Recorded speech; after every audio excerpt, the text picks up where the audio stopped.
Vamos dar então início ao nosso trabalho de hoje, que é falar sobre o Livro dos Espíritos. Na hora anterior falou-se, o tema abordado foi Allan Kardec. Allan Kardec é um pseudónimo de Hippolyte Léon Denisard Rivail.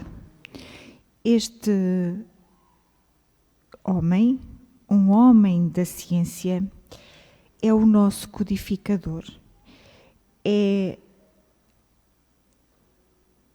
aquele que foi o impulsionador da doutrina espírita. O que é que ele começou primeiro por o Livro dos Espíritos, que publicou a 18 de abril de 1857. Depois desse, há mais outras 4 obras da codificação espírita. O Livro dos Médiuns, o Evangelho segundo o Espiritismo, o Céu e o Inferno e a Gênese. São 5 livros da codificação. Estes livros não são aqueles livros de leitura em que a gente lê uma vez e fica e arruma o livro. Não. Estes livros são livros de estudo. São livros em que cada vez que nós queremos estudar mais sobre um determinado assunto ou temos perguntas às quais não temos resposta na ciência ou no nosso dia-a-dia, em que nós pegamos e vamos ler. E ali encontramos muitas respostas para aquilo que é a nossa vida. Este livro, o Livro dos Espíritos, é constituído por perguntas e respostas. As perguntas foram colocadas por Allan Kardec aos espíritos e eles responderam. E responderam num método que Allan Kardec achou que era o mais fidedigno para que as comunicações que fossem transmitidas pelos espíritos não fossem transmitidas por algum espírito leviano, por algum espírito brincalhão. Então ele recorreu a vários médiuns em diversos locais, fazendo as mesmas perguntas para ter a certeza que as respostas eram as mesmas e para ter a certeza e a garantia que as respostas eram fidedignas. Este livro é estruturado em 4 partes fundamentais. As causas primeiras ou primárias, que são os princípios da doutrina espírita sobre a imortalidade da alma. Uma segunda parte que fala-nos no mundo espiritual ou dos espíritos, a natureza dos espíritos e a relação que eles têm com os homens, as leis morais e as esperanças e consolações da vida presente, a vida futura e o futuro da humanidade. Então, estes ensinamentos contidos, estes ensinamentos espíritas, têm uma forma lógica e racional sob os aspectos científico, filosófico e religioso.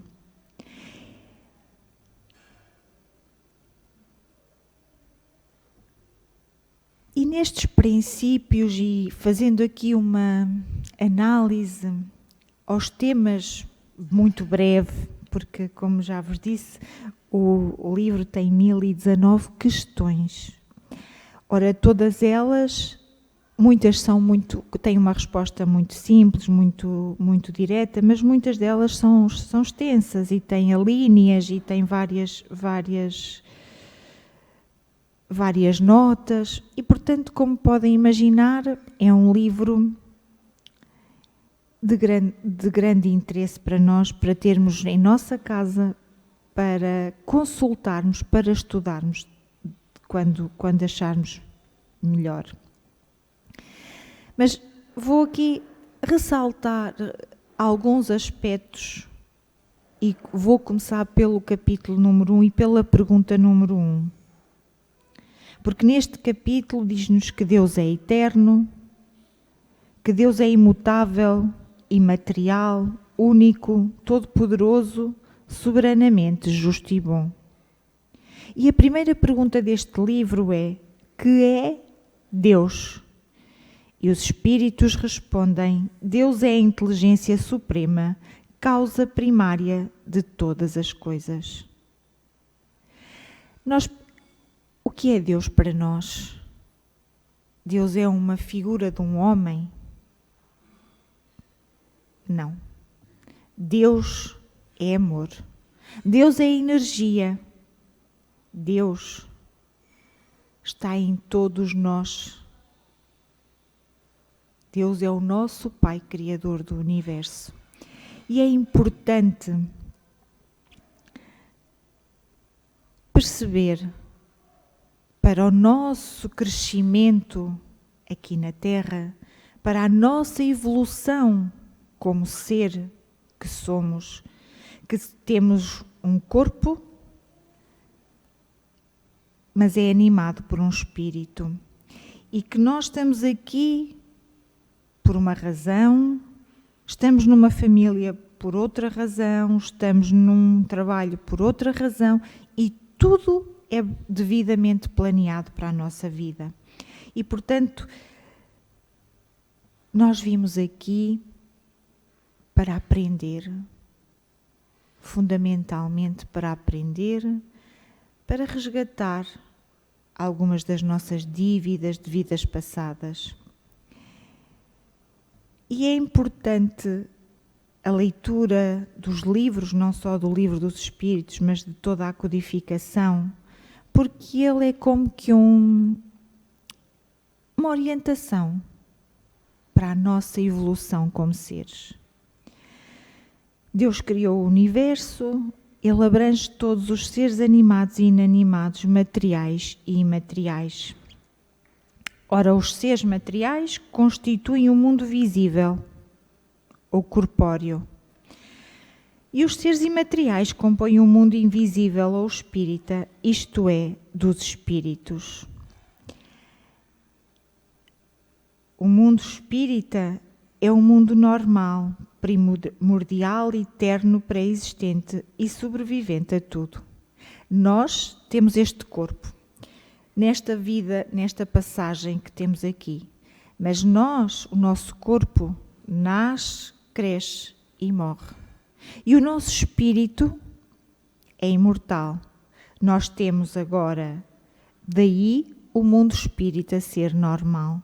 Daí nós dizermos, ou eu digo, que a vida espiritual é a verdadeira vida, porque é aquela que nós fomos criados simples e ignorantes, todos nós, e todos temos como percurso a ascensão. Todos nós temos como objetivo evoluirmos e tornarmos melhores. Daí dizerem-nos aqui que Allan Kardec nos diz: o mundo corporal é secundário. Poderia deixar de existir ou não, ter jamais existido, sem alterar a essência do mundo espírita.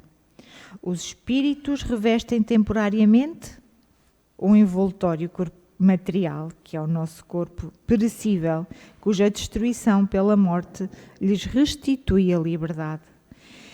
Entre as diferentes espécies de seres corporais, Deus escolheu a espécie humana para a encarnação dos espíritos que chegaram a um determinado grau de desenvolvimento que lhes dá a superioridade moral e intelectual sobre as outras espécies. Ora,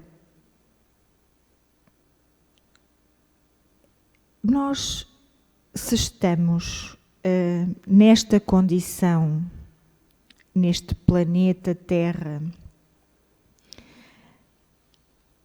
é porque nós estamos num determinado patamar em termos de evolução espiritual, uns um bocadinho mais acima, outros um bocadinho mais abaixo, mas todos nós andamos ali naquele grau. Infelizmente, nós ainda vemos muitos irmãos nossos que se comprazem no mal, que matam, que mentem, que se entregam aos vícios, e ainda há muita dor e sofrimento nesta nossa passagem aqui.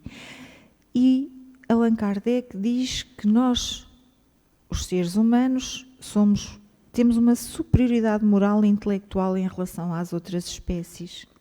Eu entendo. Mas há animais, espíritos de animais, que nos ensinam tanto, mas tanto, pelo amor que nos dedicam, pela sua simplicidade da forma como nos amam. E, de facto, faz-nos pensar que... Porquê? Porque é que ainda tantos se comprazem no mal? Há no homem 3 coisas. O corpo, que é animado pelo princípio vital, a alma ou ser imaterial, que é o nosso espírito, e o liame que une a alma ao corpo, princípio intermediário entre a matéria e o espírito. Então, o homem tem 2 naturezas. Uma pelo seu corpo, que participa da natureza dos animais, da qual ele tem os instintos, e pela sua alma, que participa da natureza dos espíritos. Percebendo melhor, nós estamos aqui a viver uma vida material.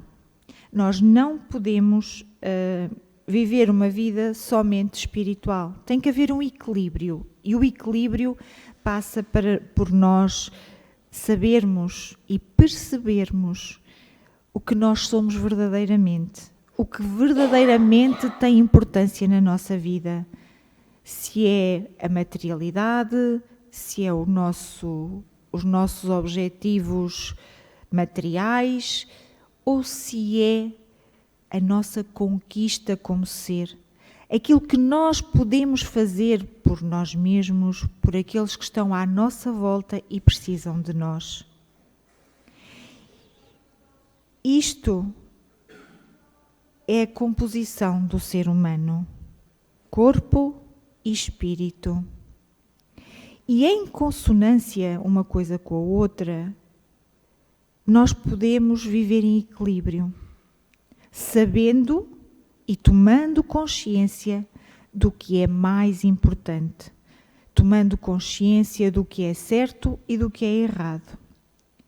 E este liame, designado por liame, ou perispírito, é aquilo que une o corpo e o espírito. É uma espécie de envoltório semimaterial. A morte é a destruição do invólucro mais grosseiro, a carne.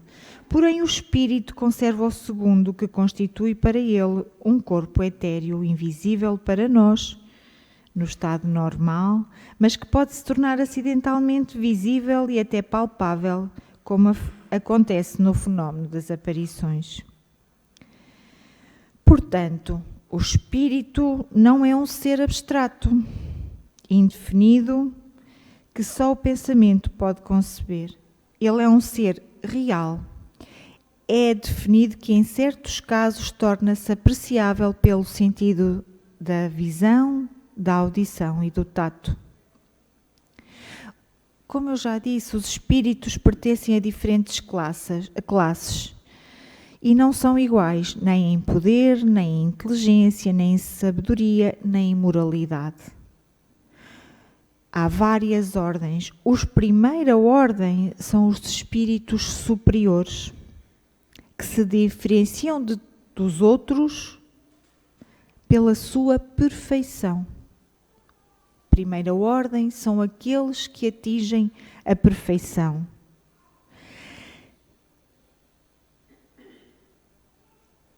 Eles estão mais perto de Deus pela pureza dos seus sentimentos e por seu amor ao bem. São os anjos ou espíritos puros. Os das outras classes distanciam-se cada vez mais dessa patamar. E as categorias inferiores são aqueles que são inclinados ao ódio, à inveja, ao ciúme, ao orgulho, etc. Aqueles que se divertem com o mal. E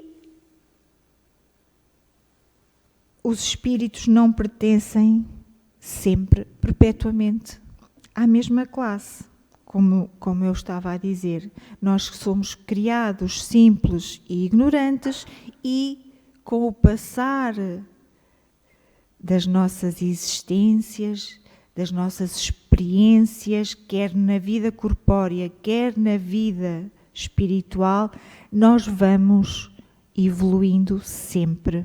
Podemos não dar um salto muito grande, podemos até estagnar, mas nunca regredimos. Se nós atingimos aquela classe, aquele patamar, se não formos capazes de nos melhorar, não avançamos, mas também não regredimos, ficamos naquele patamar. E quando o corpo quando a alma deixa o corpo e volta ao mundo dos espíritos de onde veio,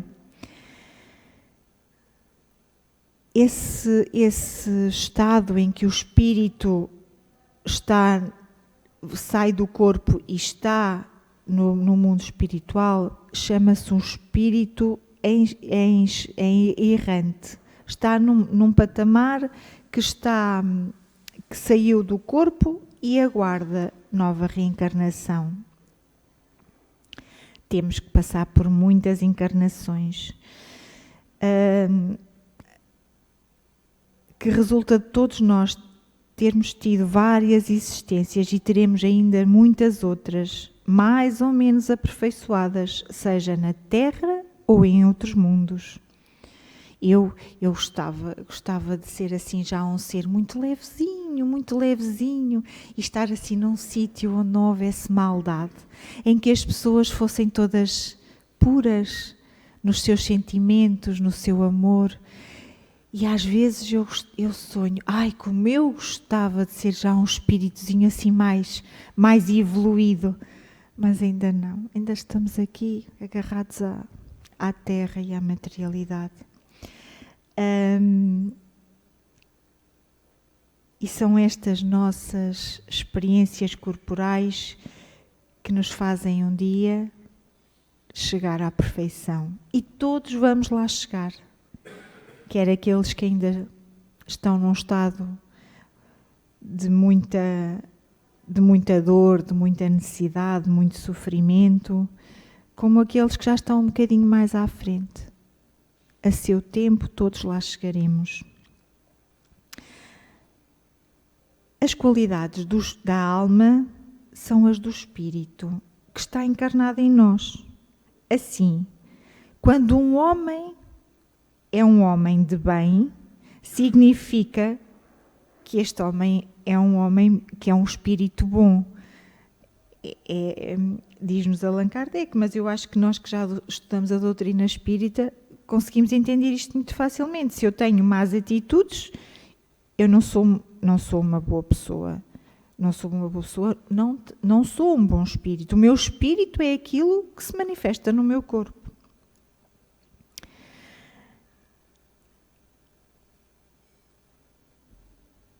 Ora, nós, espíritos encarnados, estamos sob a influência da matéria.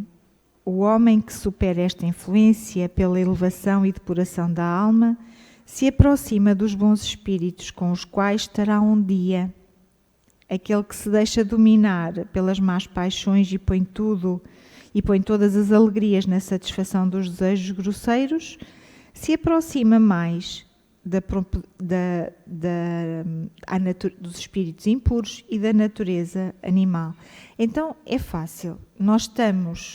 Quanto mais nós nos elevamos, mais nos aproximamos dos bons, mais nos aproximamos daqueles que são melhores. É uma questão de sintonia. Mas se nós se nos entregamos à completa materialidade e às paixões e àquilo que não nos eleva, estamos a aproximar daqueles que são mais impuros.